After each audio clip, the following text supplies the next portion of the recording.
Surat police તરફથી જો એક મુહિમ ચલાવવામાં આવી રહી છે, જેટલા અમારા લુખાઓ અહીંયા છે, ક્રિમિનલો છે, એના વિરુદ્ધમાં જો ટીમો કામ કરી રહી છે, એમાં સુરત શહેર ક્રાઇમ બ્રાન્ચને ઇન્ફોર્મેશન મળી કે લગભગ 4 જેટલા છોકરાઓ છે. આ છોકરાઓ એના પાસે વેપન છે અને વેપન લઈને આ લોકો પૈસાના બહુ જરૂરિયાતમાં છે, કોઈ મોટો ક્રાઇમ કરવાની તૈયારીમાં છે. અને એવું પણ અમને જાણવા મળ્યા કે પૂના પાસે આ લોકો કઈ કેનાલ પાસે ફાયરિંગ અને પ્રેક્ટિસ પણ કરી છે વેપન છે. તો આ બાતમીના આધારે તાત્કાલિક જો પોલીસની ટીમ, સુરત ક્રાઇમ બ્રાન્ચની ટીમે આ બધા આરોપીઓના શોધા જોઈએ અને એના બી ધરપકડ કરવી જોઈએ.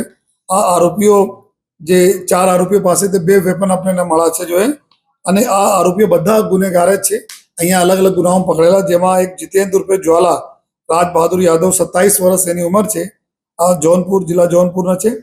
અને એક ગુલશન, આ જો જીતેન્દ્ર જ્વાલા છે એના ઉપર ઓલરેડી મર્ડરના ગુના 302 ના ગુના એના 2019માં દાખલ થયા હતા ડિંડોલી પોલીસ સ્ટેશનમાં. અને બીજા આરોપીઓ છે ગુલશન ઉર્ફે ટિંકુ કુમાર દેવેન્દ્ર પટેલ.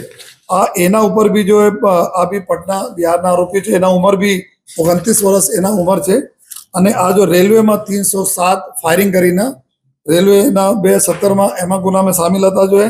એના સાથે જો ક્રાઇમ બ્રાન્ચમાં આર્મ્સ એક્ટના ગુનામાં અને એક વલસાડ રેલવેમાં ધાડના ગુનામાં આ પકડાયેલા છે આરોપી જોઈએ.